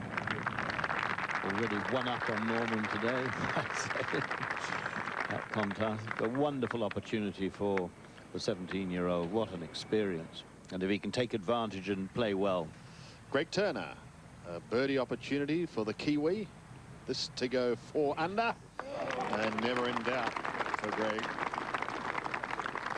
So he's on his way possibly to finishing amongst the placings. Fulker also has a chance, of course, of 2 here at the 5th. Fulker, who was 12th on the European money list at the end of the season. We've already begun the 2001 season in Europe by playing the Johnny Walker last week in Thailand. This then for 2 and this for 6 under. I like the way he putts as well. Pierre Fulker moves to 6 under par and into 3rd place on his own. Back to Aaron Baddeley, and this is a big putt. Remembering, of course, that Robert Allenby is very close to the pin. And Baddeley has a lot of work to do here, Bruce. Yes, and one's already thinking, with a sort of slightly tentative start from both players, that they've got to continue to play the whole course, not just each other. And once again, a little bit short on strength, but well within the compass of his putting talents, that one. That was actually not a bad putt. May still be his go. We'll go back to him in a moment. In the meantime, Greg Norman has just been overtaken by Pierre Fulker. But he can join him at 6 under if he's successful with this putt.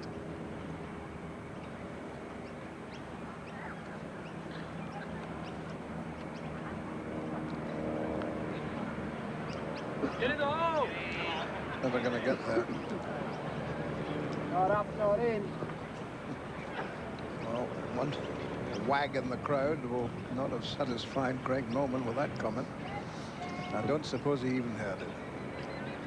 But this was actually Nick Faldo's problem yesterday, was that the early odds he could never get the ball up. They'll never gave it a chance, and it's usually a sign of a bit of tension in the player. Sometimes see it in other lesser lights when they're in contention with a few holes to go. They start leaving putts short. Norman gets his par. He's lost 3rd spot. He's now in 4th, 5 under. Robert Allenby is in 2nd place. Needs this for a birdie to get it to 10 under. And back he comes, trying to erase that disastrous start at the 1st. Well, I do think, Sandy, his experience now, he's been a top-class player for a number of years. He's had a couple of victories this year on the United States, and all that will give him an enormous resources to draw on to overcome these sorts of problems. He's saying himself, Bruce, how much more tough he is mentally than he was a couple of years ago when he won this title in 1994, for instance. Yes, he sort of slithered to victory that year a bit. He had a wonderful last round for 13 holes and got 6 or 7 under par, and then, not that, didn't drop the equivalent of 1 shot a hole thereafter, but still won. Straight in, bang. No questions asked. He now shares the lead. I think the pace of golf might quicken up around the globe from those who watch this. This is the way to putt. Here's another one, Bowditch. Just missing. So Bowditch will make his par, as Norman did. So Bowditch stays at 4 under, tied with Turner and Bonham. 6 off the pace. Don't discount Pierre Fulker. He's made a very good start, and it only needs the leaders to falter a fraction, and the Swede could be in there. The best completed round has come from Chris Gray from Western Australia, who shot a final round 69 after rounds of 73, 75 and 76. So a good finish for Chris. Too bad for him. This is Greg Norman. Tee shot at number 5. That's 6 iron for Greg, downwind at 5. It's a bit of a sucker pin out that right side, but it's going on the breeze, heading left, sand.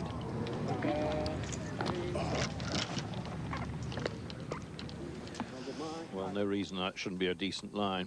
And he's one of the best bunker players in the world. Fulke playing 6. He's got Pierre Fulke going in with an 8-iron here on the breeze. Just a good-looking shot from back here. Currently in 3rd spot, Lindsay. It's Pierre Fulke. As we return to our leaders, Robert Allenby. And I think that problem that he had at the first has definitely sort of given him such a jolt that it's fired him up a bit. It's looking, he's taking the positives out of it, or he's reacted positively. Well, he did the same thing yesterday, Bruce, didn't he?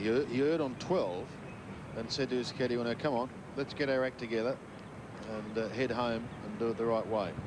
Yes, he had 2 birdies and an eagle the next 3 holes.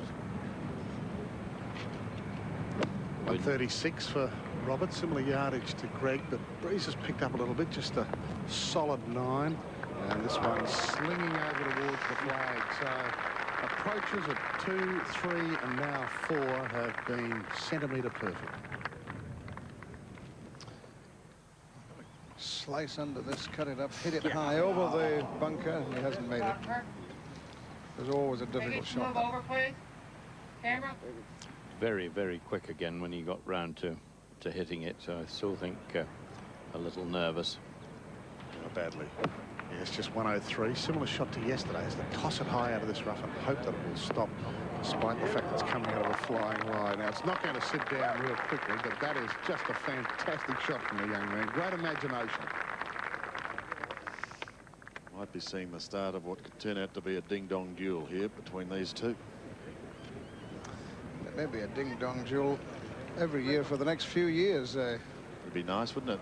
The Throwing talent is Bowditch there. and Adam Scott and co. This is Pierre Fulke. This is a chance to get it to 7 under. Yes, and sort of press the doorbell and say, can I come and join you boys? Coming in from the right. Not there, is it? Yeah. It is. It is, and here he comes. Birdie. 7 under for the Swede.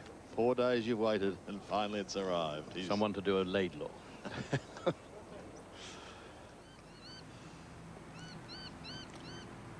Again, Bowditch might have been better off in there. This looks quite tricky.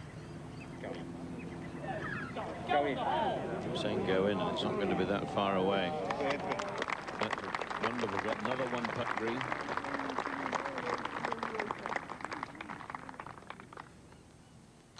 Also wanting to impress Greg Norman. That's also on his mind. Doesn't want to play badly. Wants to play his very best golf in the company of the Shark.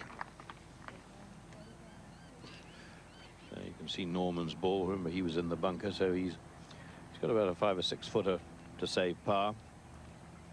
And if he's going to be a feature, he certainly can't, in this championship, he can't afford to drop shots.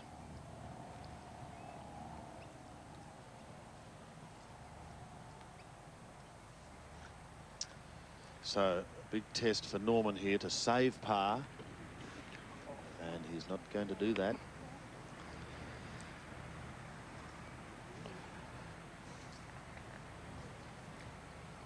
Well, he had that great chance on the first hole, and so often we say what happens early in a round can affect the character of it, and had that gone in for a 3, and sadly wouldn't have had to try and press for birdies, and he slips back.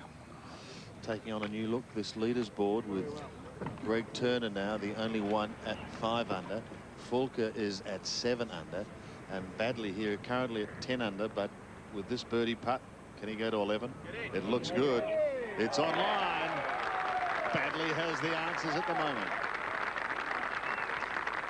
I think it's just so impressive to watch him putting. But let's remember, Allenby is closer. We, well, so many of us agonize over putts. We see borrows that are sometimes not there. We worry about the pace. We take so long to size it all up. We look at putts from all angles and then miss them. And he just steps up and pops them right in. An element of the match play comes in here. even though it's much too early to be talking about that. There's lots of others, Fulker included, coming up, but it's somehow always hard to follow, to hold your own putt when somebody's holding out before you, whether they just be another medal player on the course with you or your opponent in the match. And of course, if they get engrossed in a match play struggle, which would be easy to do, they might just forget about Pierre Fulker. We haven't had too many European winners of this particular championship, but Lee Westwood comes to mind just a couple of years ago when he beat Greg Norman in a playoff.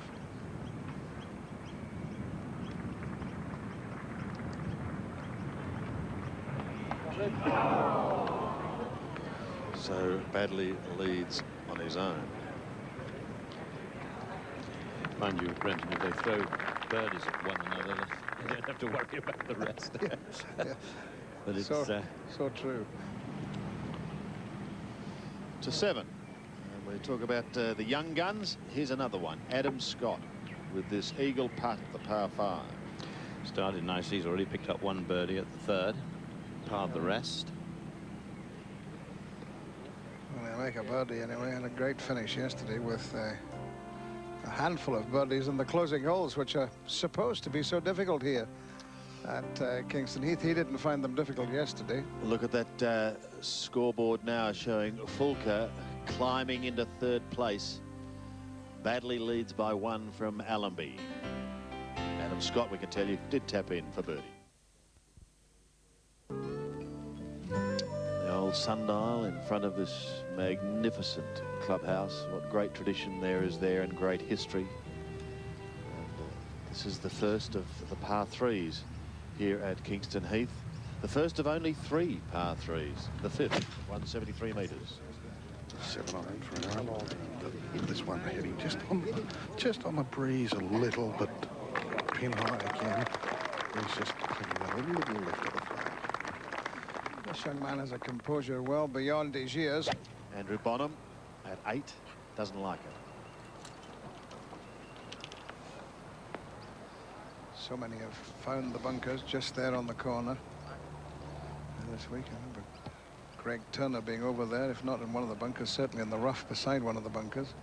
Nick Faldo's been in there as well. Robert Allenby. 7 iron for Rob as well. Breeze touching this one also. Just moving away to left. Now you can't miss this one long or left.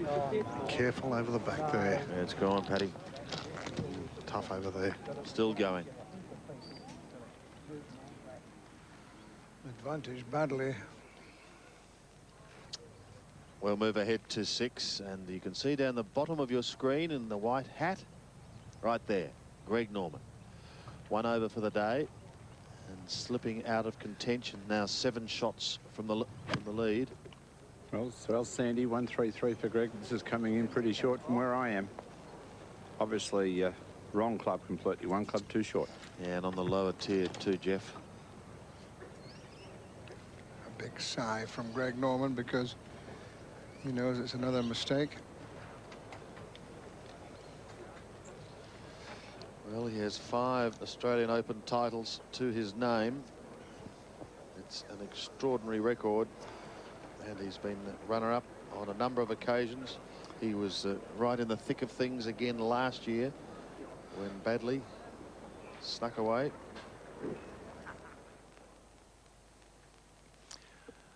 Allenby through the green at the 5th. Little error there. And having just had a trip outside, it is very blustery. We've seen the greens are firm and fast. This is, I think, rapidly becoming the hardest day. And confirmation of that is there are very few scores under par currently, and nobody, well, there's Andrew Buckle, who's going towards the end of his round. He's having the amateur very good day, but most of them are par or over. Well, more than a third of the field has completed their round, and only 1 so far has broken 70. That's Chris Gray, who was out very early today. Maybe the easiest conditions. Beautiful little chip back by Allenby there. Important he saves par here because he's rebuilding his round well. After major hiccup. The title as stoutly as he has, he's done a wonderful job. in defence and may well become the 9th man to successfully have defended. This one just slips past. But he's got the right attitude there. Just going to tap it in. I don't think we've seen him show as much emotion on the course as he has so far today, Brendan. Much more today than at any stage, I think. This week he's putted so well this week. 26 putts on day 1, 26 on day 2, 27 on day 3. And he's 8 out of 9 in sand saves. So he remains at 11 under, negotiating his par. This was his reaction, though, when he missed the birdie putt. Show us something.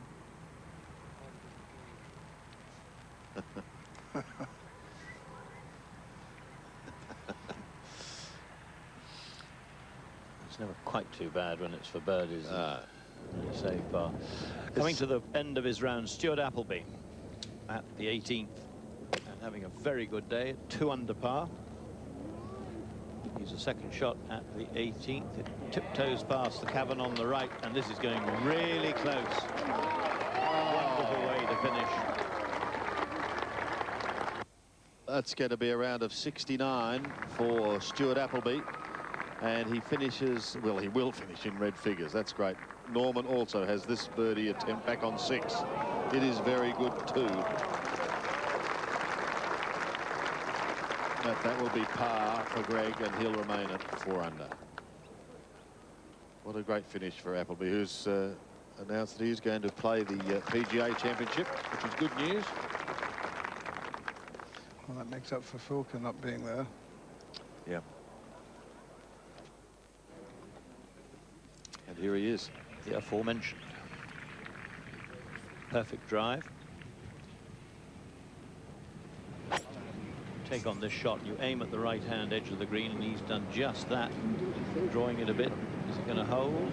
Is it going to come in? It is up. No, no, hold there, hold there. Because if it had started to go back, it would have well have ended up in sand. That's not a bad position to be putting from. You might think he's in the bunker, but he's not. Bonham is, however, at 8. There have been some wonderful recoveries played, but that one ever getting closer to the hole, and another fine recovery from sand here at Kingston Heath. These bunkers are so strategically placed. Badly now on the 6th tee. Enough yesterday, he hooked his tee shot here, and he's gone to the front or the far end of that bunker. I don't know whether he can reach the green in 2. It must be unlikely. He's still got about 140 meters to get to the green. The pin, as we've seen, is a long way back, 23 meters. Greg Norman, Jack Nicklaus, Gary Player twice, Von Nyder, Pickworth, Ossie Pickworth, Ferrier, Ivor Whitten, Carnegie, Clark, all those have successfully defended. Aussie, in fact, won the first one here in 1948. Yes, and that was his second successive defence, because he'd won in 46 and 47. He did the successful defence twice, and so too did Player. Allenby. This was one of his strengths yesterday, this club. This one's starting out down the right-hand side. Long again. Just finding that little tongue of rough. It doesn't look too severe. There's Andrew Bonham on screen at the moment. He's 4 under for the championship. And, wonderful galleries, and look at the bunkering here at Kingston Heath. Alistair Mackenzie really has made it a very stern test for all concerned. Well, Sandy, the thing I like about these are bunkers that if you go in them, it's going to cost you a shot. Yeah. And too many of the modern ones, I fear, don't have any front to them, any lip. And you go in, doesn't make any difference whether you're on the fairway or in the sand, if you're a good player. The great thing about these bunkers, they're ultimately fair in that the ball rolls down onto the flat part. He can get a stance. And I think the effort he's making here makes him believe that he can get to the green. He's going to have a go. Well, there you can see exactly what lies in front of him. Well, Sandy, I agree with Bruce, the way he's practicing the shots and looking over this, that he really does believe he can get it there. It's 170 metres, and we're back into an ever-stiffening breeze. I don't think there was any way he could get it near this green, but the way he's looking at it, the way he's approached it so far, is that he's certainly going to give it his best crack. Very dangerous. He's got it out.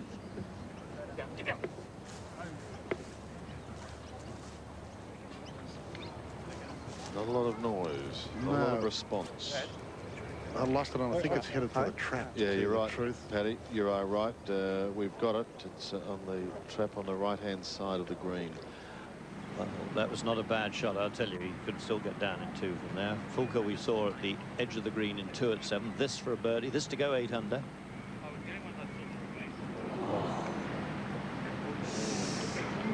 Another one coming back for Powell. The mistake, if he made one there, was to leave it past the pin rather than short of it. It's a 2-iron from Greg.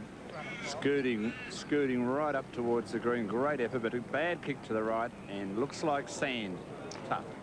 That was tough. Not a great deal going for Greg Norman today as we join Robert Allenby at the 6th, back up towards the clubhouse, 143 metres. Yeah, so this one's sitting down a little bit, Renton. As I said, breeze picking up as the afternoon goes on. 143, it's going to come out a little hot, try and run it all the way up to this flag. Oh, and that's shortish, but he's going to kick up out of that flying lie. And at least he's below the hole, but it's a toughish putt from there. I can tell you that Pierre Fulker did make his par, and he remains at 7 under. To the 9th, Andrew Bonham playing his 2nd.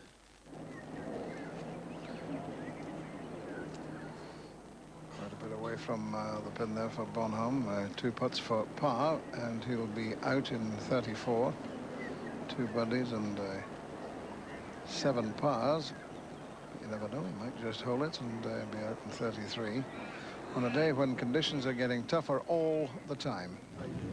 Adam Scott now going well today. He's a couple under.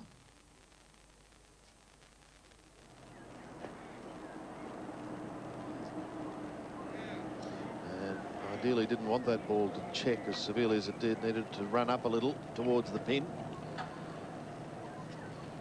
That camera on high, you can see how the greens are almost turning brown under one's eyes. They're still beautiful putting surfaces, but frighteningly quick. This is the 6th. Aaron Baddeley stalking the green. Well,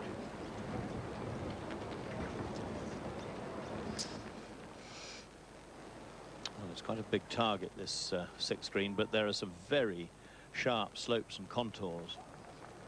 And we're looking from in front. The bunkers on the right-hand side. That ball of Allenby, but that's a little bit perhaps too far up the green. And you can see everything to the left slides off. The bunkers are on the right. It's very much a tabletop, a raised tabletop of a green. And as I say, there's not that many flat parts on it. There's a sort of plateau back left where they put the pin today. And this is sort of verging on the awkward distance for a greenside bunker shot, probably the best part of 30 paces.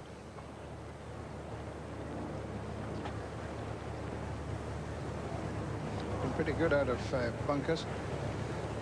9 times out of 10 he's come out of bunkers and made his pars. That was in the first 3 rounds, so he's been pretty good in saving pars when he's gone into greenside traps.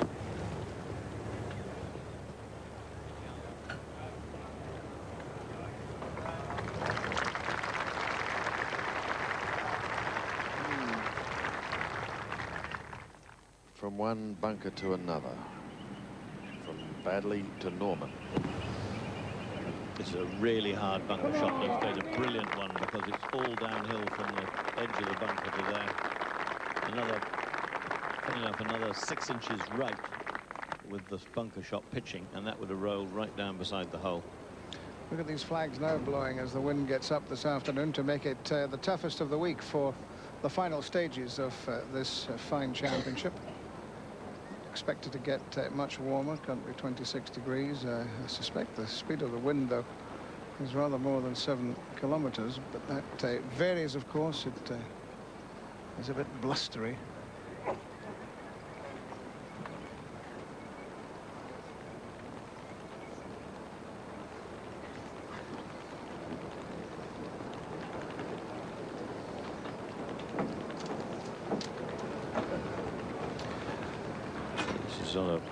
It's a putt rather like the one Andrew Bonhomme had a short while ago when he was here.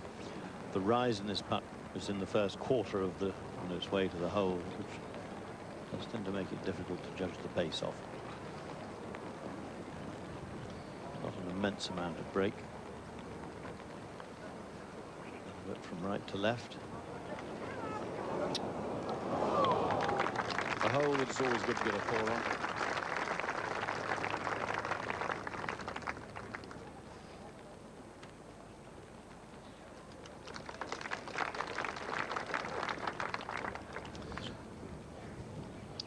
To 8, Pierre Falca, currently holding down 3rd position outright.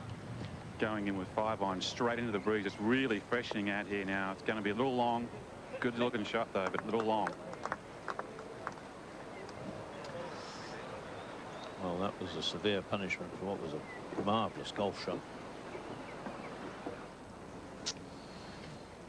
As we return to the 6th, as the galleries there in force, watching these latter groups come through, including Aaron Baddeley and Robert Allenby. Oh, it's become commonplace, hasn't it? We expect it now. He has to save. It doesn't matter whether it's from 1 metre or 3.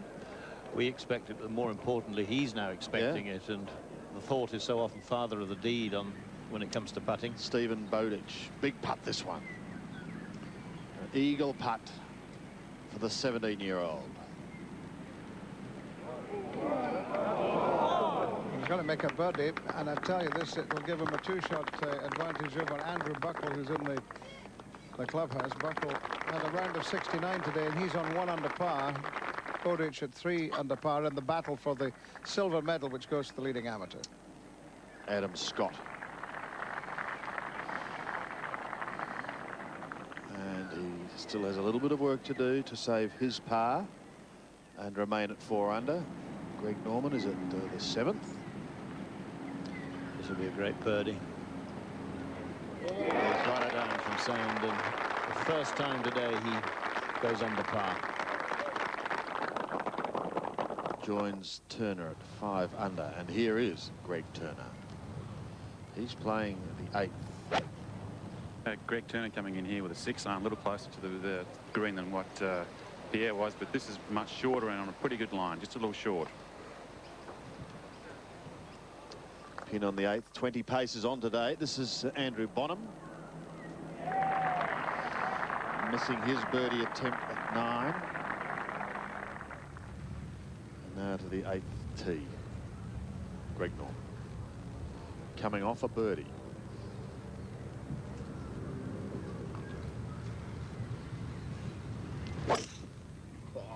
A choice hole in this front 9. Can't see where you're going to drive over the brow of the hill. And bunkers down the right-hand side, 250 metres to get to them, and into this afternoon's freshening breeze. Norman able to take a driver. Andrew Bonham missing his birdie as we saw, but tidies up for par and remains at 4 under. Alan Bay at 7. Yep.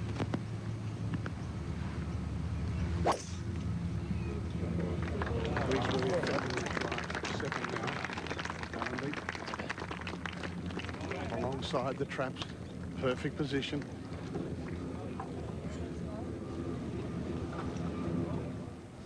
Adam Scott for his par at 9. This to get out in 34, 2 under, 36 here, 36 on both 9s at Kingston Heath. So Adam Scott at 4 under par, joint 6 with Laycock, Bonham. Still, Just 5 players ahead of him. only 2 players have broken 70 today. We've got almost half the field back in the clubhouse. Chris Gray and amateur Andrew Buckle both shot 69.